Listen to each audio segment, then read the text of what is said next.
All right. I do believe we are live now. I'm just going to verify we've got audio and video happening. Oh, look at that. It started. There we go. Okay, we're good. This morning, my alarm went off because I set an alarm a week ago to remind me to do Quick and Dirty Tuesday video, and it went off at 6:45 a.m., waking me up to remind me to get it done. That's why I'm here today, alive and smiling and happy and doing what we do on a Tuesday. Quick and Dirty Tuesdays is here. Yes! It's about time. All right. So let's kick off the way that I traditionally do by being the boring old dad that I am and looking at, I think, the weather. I like that background thing going on over here. So, there we are. Look, he's just made his entrance back in as well. The old Alfie dog mascot has arrived. But the weather side of things, if we look outside, I checked the temperature earlier. It's about 26 degrees. Yesterday was 37 degrees and about 160% humidity. It was just so stinking hot. It was horrible. But today, so much cooler. So I'm looking forward to actually getting into today. It should be good. So, there's Alfie, always on alert, protecting me from the world. He's got his posse there. He's doing well. Let's get a closer look what he's doing. Sleeping. Well, that's fair enough. He can do that. All right. So today, I have to get to work at around about. Well, not around about. I start work at 1 today, so I've got to leave at 12:30ish. So it's something like 9 o'clock right now.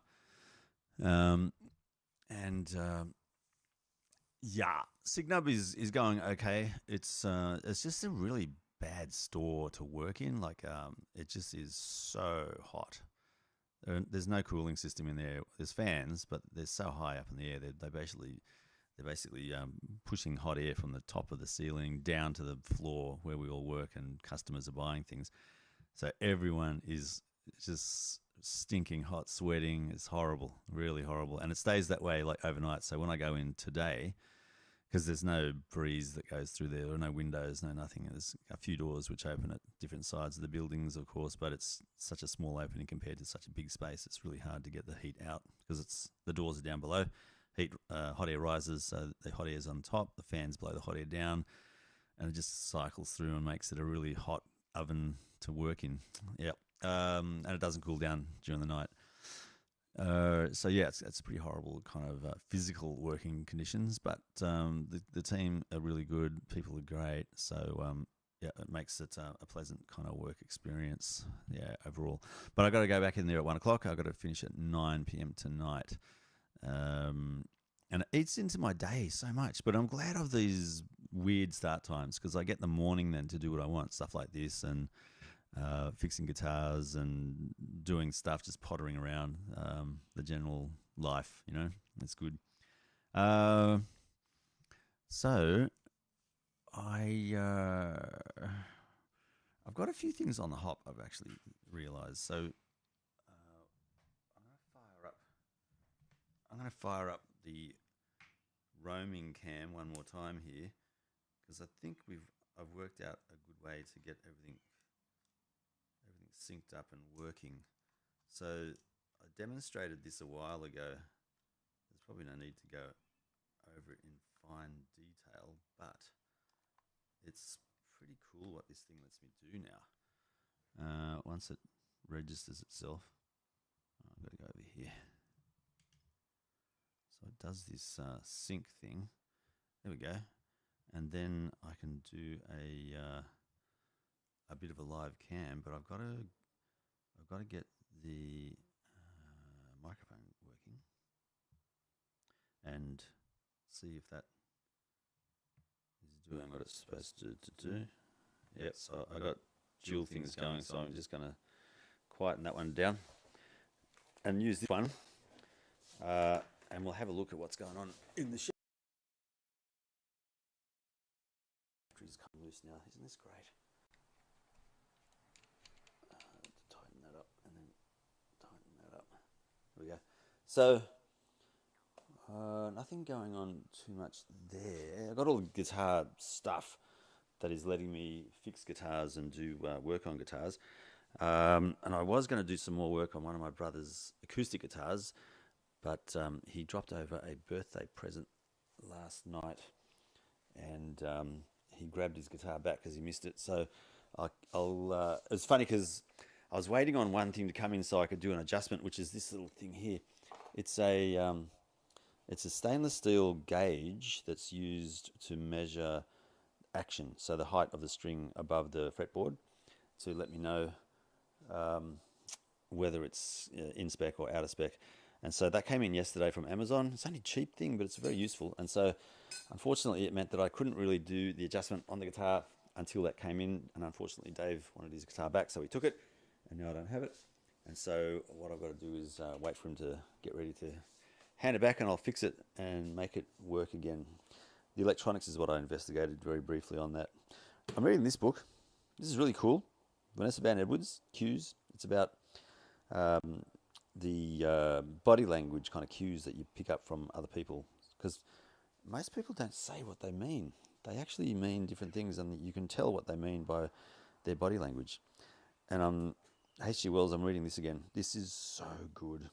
It's very old sci-fi, and a lot of things are scientifically incorrect, but it is nonetheless a really good read. H.G. Wells, awesome author. I got some spray paint here, which I'm going to put into the spray gun because I picked up or upgraded the air compressor with this one here. It's a cheapie, $1.99, but it's 2 horsepower, 40-litre tank, does 116 psi, and therefore makes jobs around the house a lot easier. I've also ordered a small air compressor for doing some airbrushing. I've got an airbrush in there, so I want to start doing airbrushing, but this is to paint up a plastic fan to make it white instead of a timber look, so I'm looking forward to doing that. I've also got a application for EU citizenship in here, so I've got to resubmit that. I got rejected because there's some kind of a document they wanted in colour, but I had it only in black and white. So all around here is the gear that I'm using for playing loud guitars through loud amps and modifying and practicing and doing stuff. That is so much fun. I think I show it to you every single time because it's so much fun. I love doing that. So let's just go back to our normal viewing. What I've got going. Hang on a sec, let's go. Close down a couple of things here. So we want to get that one mostly active. This one mostly not. So we should be back with some audio. Yeah, we're good. So yeah, that's what I'm going to be playing with the next little while is getting all that gear working the way that I want. And sorry, just disconnecting stuff there, save the power. So yeah, for me, this pottering around stuff is what I love to do. I've got loose plans, and I actually got to work on that. Because the application for the EU citizenship, it's Irish citizenship that gets him into the EU. That was done, back in May, I think, and the rejection of that, I was notified back in October last year. I was just waiting for money to be refunded and for the documents to come back and things like that. That came back about, I don't know, a month ago. And so what I've noticed is I used to be this guy that just got everything done and made it happen. And lately, since like losing that contract with the Department of Education back in June 2023, there's just been this steady decline of not really optimizing and being as efficient as I normally was. But I've also seen that I'm a lot calmer and happier and more relaxed, I guess, in life. So I think there's a trade-off, isn't there?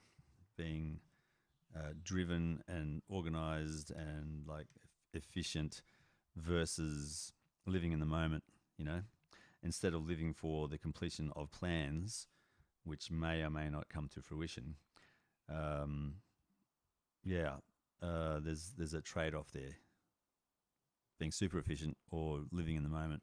I don't think it's easy to balance the two. I think it's almost like a choice that's got to be made. So I'm working through that, like how to balance getting stuff done, but also enjoying life and taking the time to smell the roses, so to speak.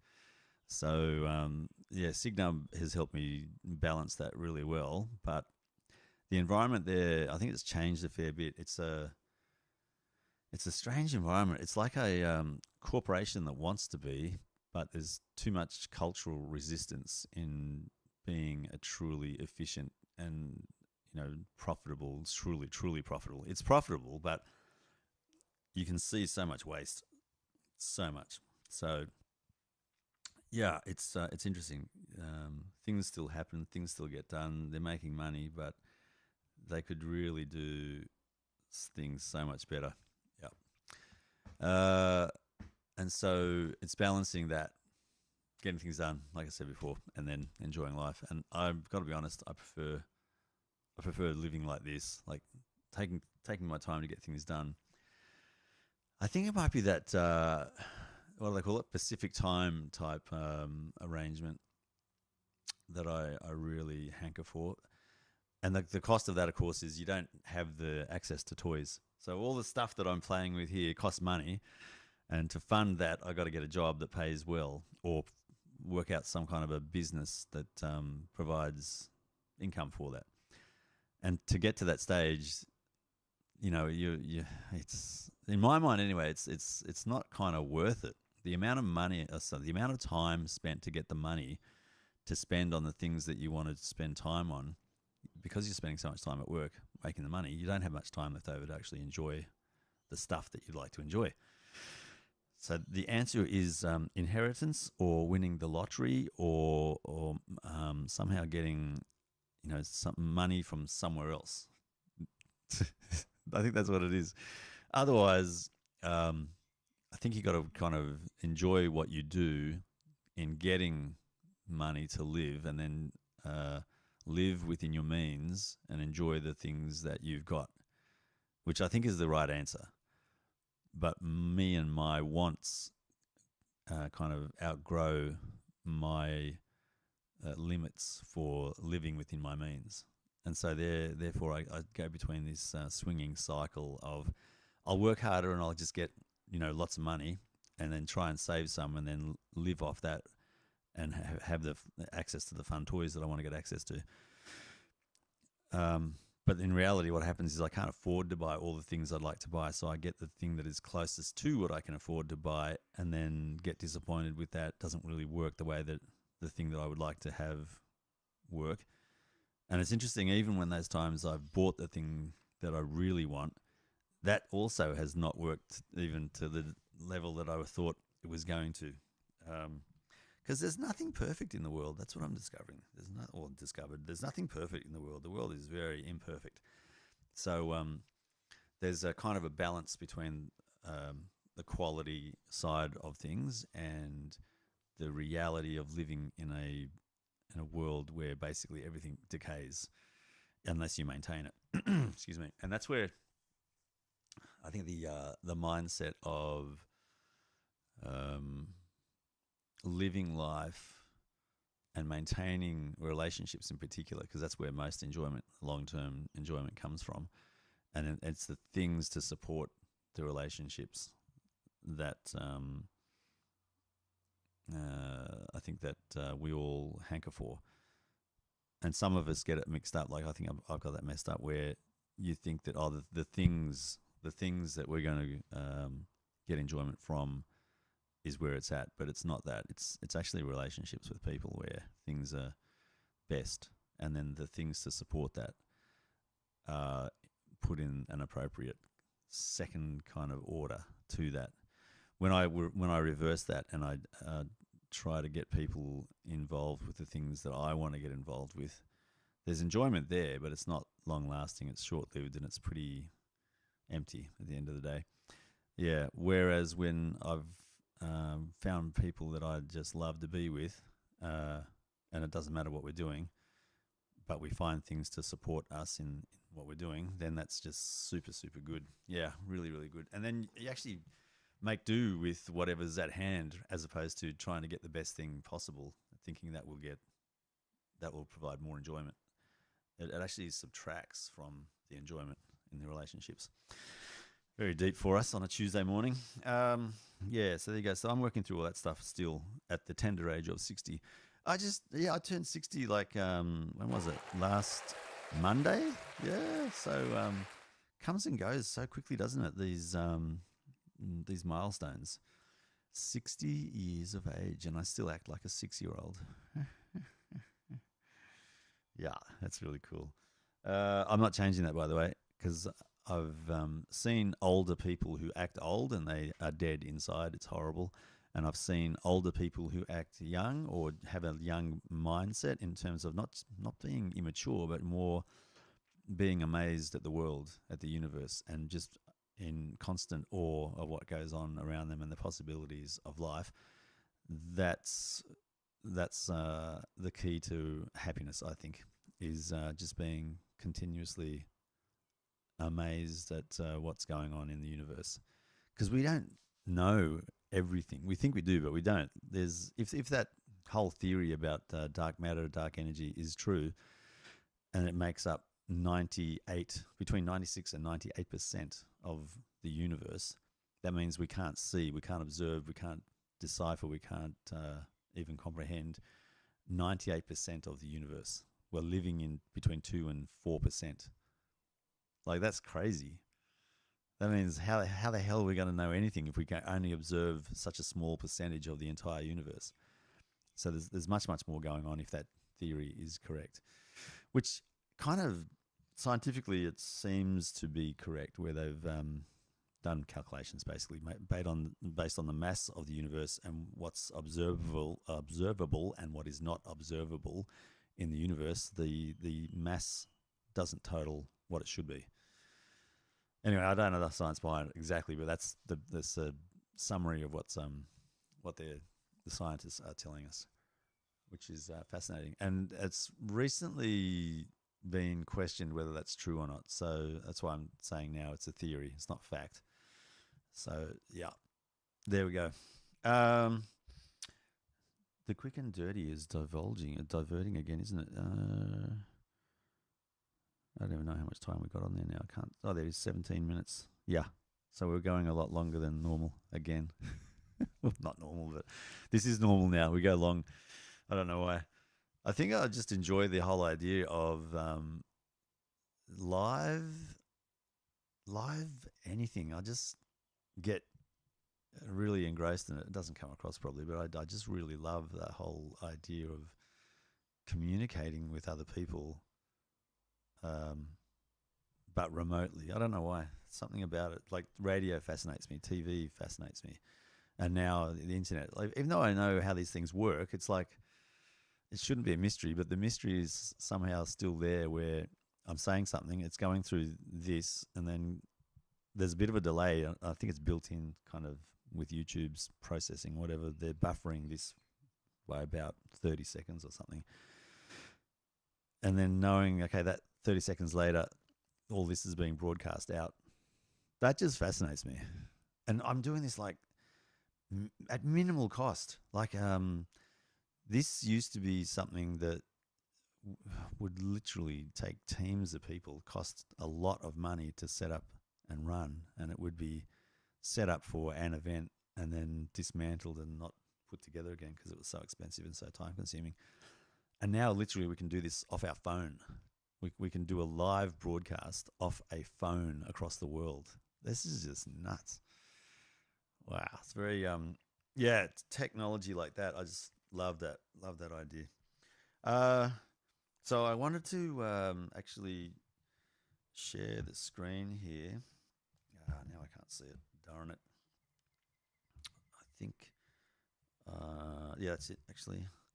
So I want to share this screen because this is an abrupt change. But anyway, James and I, my buddy who's down the road a bit. He and I have this common love of music, and so we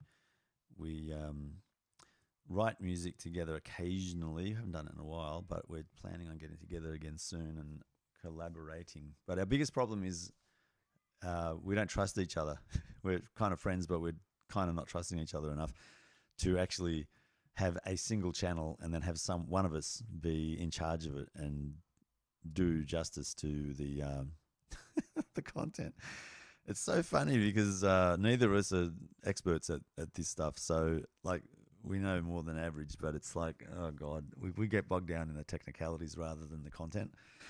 And so it's funny to watch my videos again and just realize, oh my God, this is so bad. And then to see his videos, which are slightly, I think they're slightly better content, but it's still really very, I don't know. We're not great TV people. Let's put it that way. But he, he's encouraging me, and I'm trying to encourage him as well. And he's got this channel. I'm pretty sure you can see it on the screen now. He's calling it Jimbo Music. He's just started it, so I thought he's plugged me in his video, so I thought I'm going to return the favor and plug him in this video. So that's his channel here, Jimbo Music, and he's basically going through a bit of a tutorial or a number of videos, tutorials on how to, make a song using available software and hardware from start to finish. So yeah, I think it's a really good concept because a lot of people probably have that desire to, secretly write a song or want to know how to do that, and this is one way to do that. Yeah. So it's I'm encouraging you to go and join, have a look at his videos and subscribe and do all the good things, show him some love that way. So yeah, it's cool. That's it. That's James's channel. Nice. And so what I'm trying to do here is get myself back so I can see what is going on, and I can't do it. Why is that? I always get myself messed up because the other thing is my monitor has got a battery on it, which does the preview for me here. This is why this is amateur moment. The battery's gone flat on the monitor so that I can't see the preview, and I'm guessing where things are again. There you go. I could cheat. Anyway, it's too late. It's too late, and it's not interesting enough.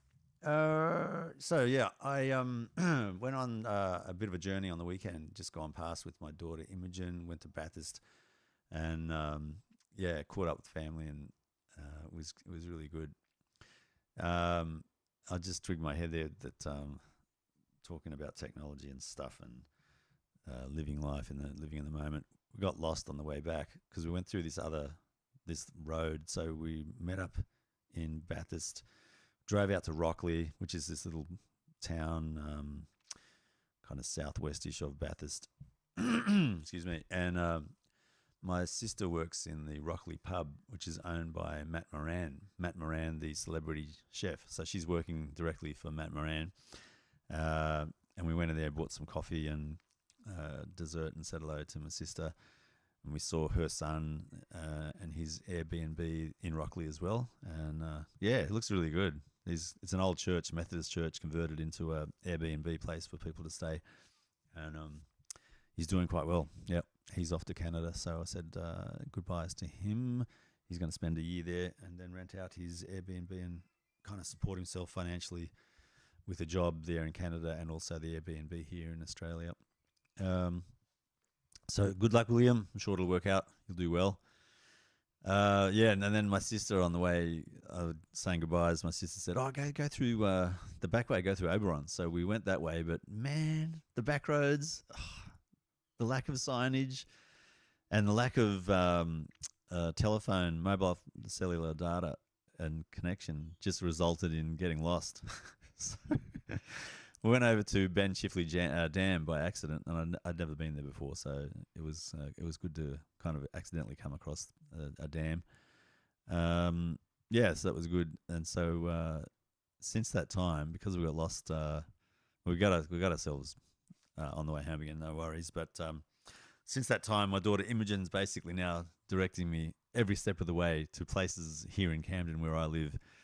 So like going to the shops, for example, like I take a left here, go straight through the roundabout there. Like she's lost all faith in my ability to drive and orient myself. So yeah, it's kind of funny to me. Yeah. That's it. So work.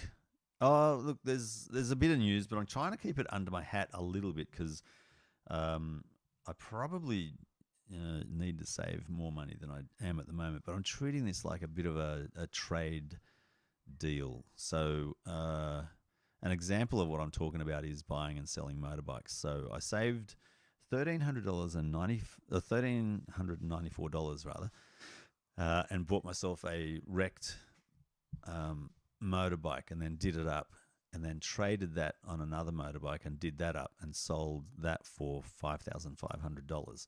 So I turned, and I spent maybe, God, maybe 2,500 on the repairs on both those bikes. So I made about $2,000 on that. And in the time that I did that, I bought and sold another motorbike and made $2,000 profit on that. So with the buying and selling of those bikes, I was able to buy the bike I've got now, a BMW K75 Cafe Racer, for $7,000 cash. So I own that outright.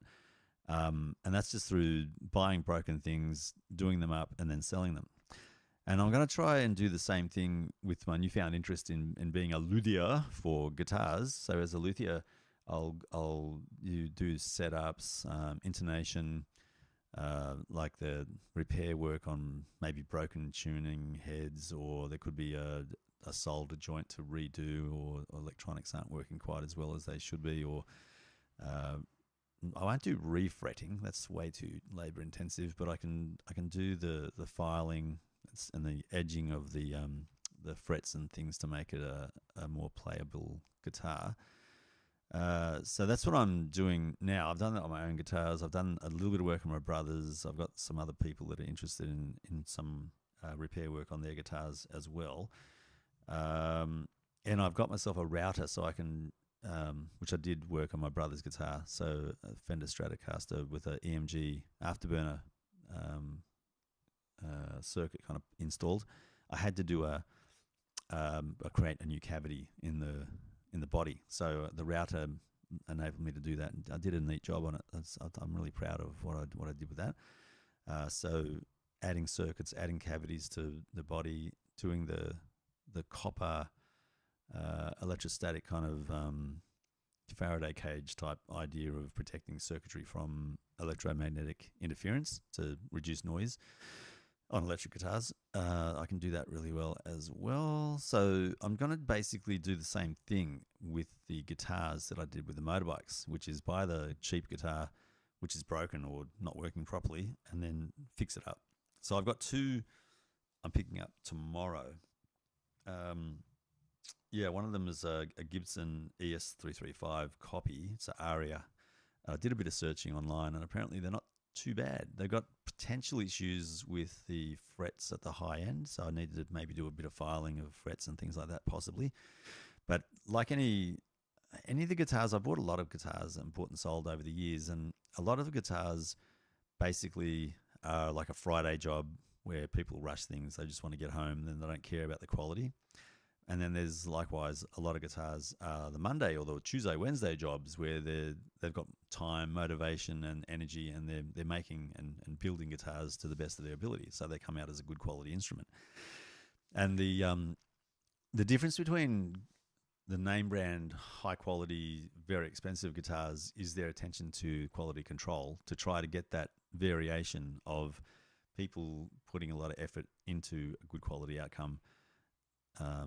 To be consistent. So the name brand guitars like Fender, Gibson will have quality control in place to try to keep that level of attention to detail high. And the cheaper brands will put up with the higher degree of variation between good and bad. And that's why brand names over the years are brand names, because they're generally going to be on average a higher quality product. You're using better components and adhering to better standards and tolerances. So what I'm saying is the Aria is a lesser name brand, but it's a hit and miss arrangement where it could be this is a really good guitar for not much money, or it could be a really bad guitar for not much money. If it's a really bad guitar for not much money and I repair it, then I can charge a bit more to make some profit off it. If it's a really good guitar and I don't have to do too much to it, then it's even better because I don't have to put more time into making it better. I can just polish it up, do a few minor things to it to tweak it, and then again sell it for more money. Because these two guitars I'm picking up are, in my opinion, good value. They're not overpriced, but then they're not underpriced either. But I think I could charge a bit more and make some money. But I'm also really tempted to keep both because I really have always wanted an ES335, whether it's a Gibson or a copy, but a good quality copy, which I think this Aria is. And the other one is an LTD LC256, I think it's called. It's a Les Paul copy, single cut. It just looks fantastic. It's a satin black. There's damage on the back. This is why I'm interested in this one, because the damage on the back is kind of cosmetic. And if I can fix that cosmetic damage on the back, then I'm sure I can get more money for it if I want to sell it down the track. But man, I'm actually thinking that I'm going to keep both because they look so good. I really don't want to keep both because although they are different style guitar, like one's a Les Paul copy and one is a Gibson ES335, I think it is, a copy of that shape where it's the traditional like Chuck Berry kind of guitar. They're different sounds and different looks, and I'm interested to see what the sound difference is because they're both twin humbuckers, so it's going to be interesting to see. And they're both $450 each, so I'm picking up two bargains, I think. So I'll pick them up tomorrow, and I'll show them in the next Quick and Dirty next Tuesday, so we can see what I'm talking about. But man, the amount of effort I put into the Squier Stratocaster over there, that's become my absolute favorite guitar. So I find over the years, the more I put energy into something, the more it becomes a part of me, and therefore, in general, the harder it is for me to let go of it. Except I didn't have that mindset with the motorbikes. It's really interesting. I've got that with this latest bike, but even with that, I'm thinking I could sell that and make a bit more money and buy another one as well, even now. So I think time has got a lot to do with it as well. But as I get older, I'm beginning to realize, like I said before, it's not the things that provide as much enjoyment. It's the people around those things, or the people and the things that has a shared enjoyment. Yeah, I think that might be it.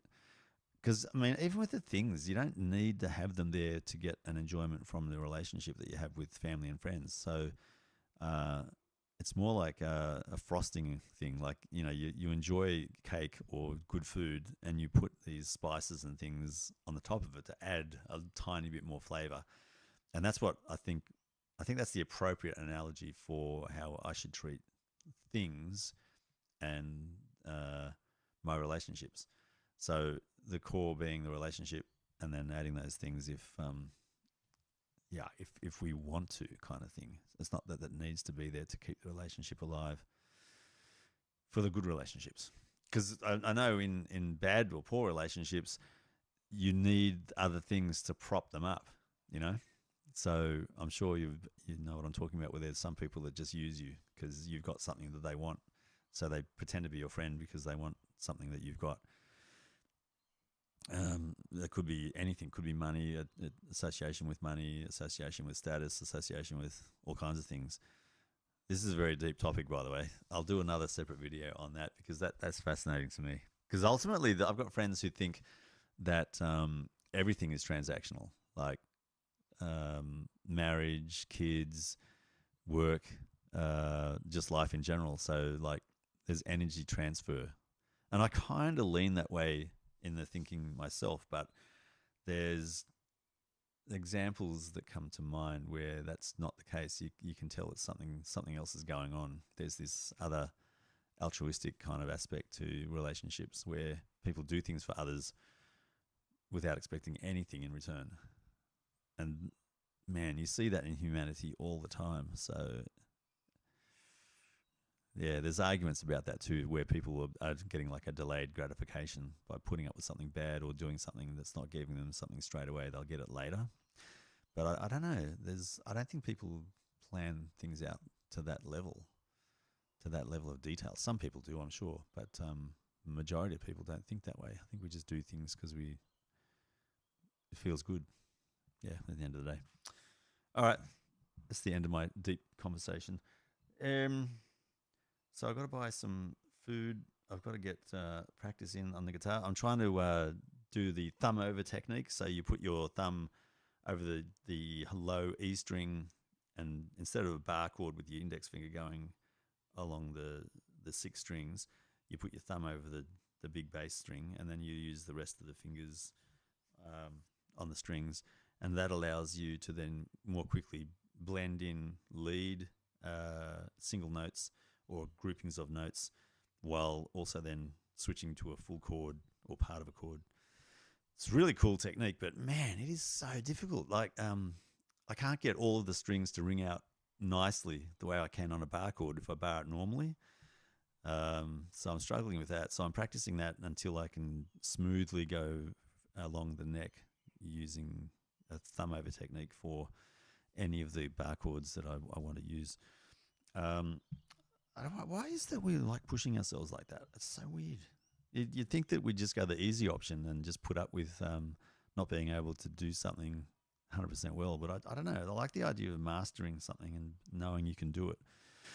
So that's what I'm practicing at the moment. And I really want to get busking. I want to actually do either. I'll do a combination of the two. I think live streaming, singing songs live, doing something like we're doing here, but with live music.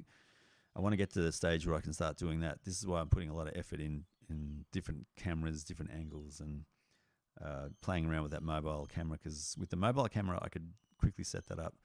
The only thing I'm worried about there is the battery life. I don't know how long it's going to last. Yeah, but yeah, we can play around and get that going. Because the music side of things is.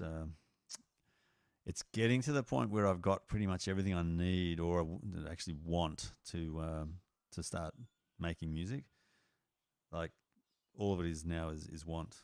When I had an acoustic guitar and I just had that and I was busking with no amplification, no nothing, I didn't make any money. Or if I did, it was like $10 or something like that. But it was so much fun. It was literally so much fun. And I was amazed at how many people wanted to just come up and talk. Like there's so many lonely people out there. So when I was busking live, it was more like a counseling session. There were literally so many people that just wanted to sit down and talk. It was crazy. There's so many lonely people out there. It's kind of sad, but yeah. And so the music side of things was great. Busking, like live performing, you have to improve, otherwise you can't keep people's attention. And I'm not a great musician, and I play really basic music, like my own compositions, because I don't want to put up with anyone accusing me of ripping off songs or not singing a song correctly or whatever. It's just I just thought I'll eliminate that. So when these people come up to you and say, "Oh, I'll play this song by this band," it's like I'm coming back and just saying, "No, I do my own music. I don't do covers," and then I'm free to do whatever I want, and they can come and go and enjoy or not. It doesn't matter. So there's no pressure on them or me. We just enjoy what's going on at the time. And there's a guy that I'm following the example of, who I think does the same thing, or if he does do covers, they're done so differently that you can't even recognize them. This guy called Marcus K. Let me see if I can bring his YouTube channel up. So this, just so you can see who I'm talking about, he's really good. He's an old guy, like it's this guy here. He looks like he shouldn't be doing what he's doing, but God, so good. Have a listen. Grammarly doesn't just help you with an ad, of course. your emails, it also lessens the mental load of replying to Perfect emails. timing. When you start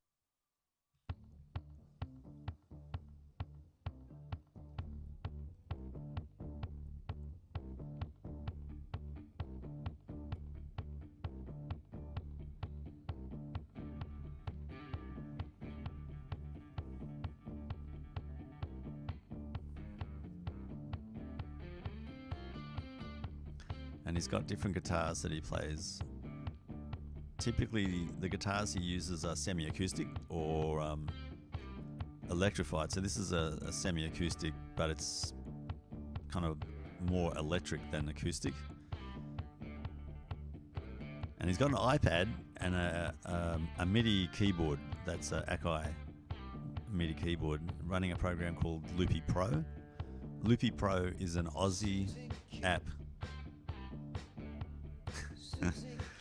And he goes, oh, this is Suzy Q. It's the cover. See how he changes it completely? So it's like it's his version. It's not an exact copy. So he's got a really good setup. It's running off a car battery, and he's powering an amp. Well, I can't see where it is there. The iPad, the keyboard, microphone, guitar, and there's an audio interface in there as well on the ground. So the setup that I've got over here is modeled off what this guy has done, because the iPad app Loopy Pro running in the background, that actually it lets him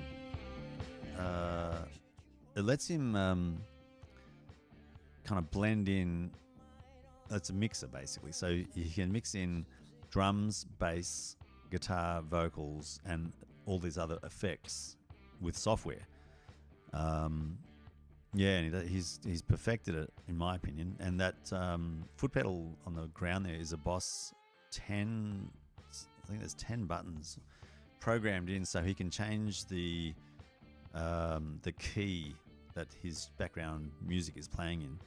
So he can do, in the music terms, there's the 1-4-5 chord progression. So basically, move a phrase that he might put on a loop up into another pitch, so he can change the key in effect or change the chord structure, rather than trying to play the drums, keyboard, bass, and guitar and sing while changing the chord is kind of too hard. But with a foot pedal and this software, he can change the chord that he's playing in the background as well as on the guitar. I hope that makes sense. Anyway, so it just syncs up really well, and he's really done a great job in getting it working in a live setting like this. So yeah, I want to do what this guy's doing, what he's doing. That setup, that style of music, I just love that. Yeah, and you can tell like people are engaged. They love this. He does this all over the world too. So in the Middle East, in South America, Canada, here in Australia. He did some recordings in Sydney maybe 3 years ago. And same response. All over the world, people just stop and watch. Yeah, check him out. It's really, really cool. I do enjoy that guy. I do enjoy that guy a lot. Yeah, it's really good fun. So finding my screen again. Why can't I find it? Oh my gosh, where are we? Is that it? What? It's one of these. I wish I had my preview because then I could see. No. Takes me ages. I don't know why. I can't tell where the buttons are. Working on my live production is so much fun. All right. On that note, I'm going to go. Have a great week. I will catch up with you next. You see? I just did it again. I'm going to catch up with you next Tuesday. Well, I kind of am, but the implication there, I'm implying that you and I are going to sit down and talk to each other. We're not. I'm going to talk to you and you're going to listen. Or, best case, maybe you will grab the, what do you call it? The chat session in here and have a chat. Let's just see if anyone. There's one concurrent viewer. That's my sister. Look at that. Thanks, bro. Hi, Cindy. There you go. I think she's probably. I don't know. She's saying concurrent, so she's still there. We'll see if Cindy wants to interact at all.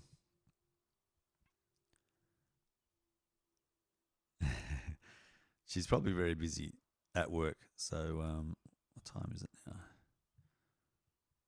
Yeah, it's 10 o'clock, so she could be on morning tea, but I'll let her go, I think. You must be busy. I will chat with you more in the next one. See? You can say it in that context. All right.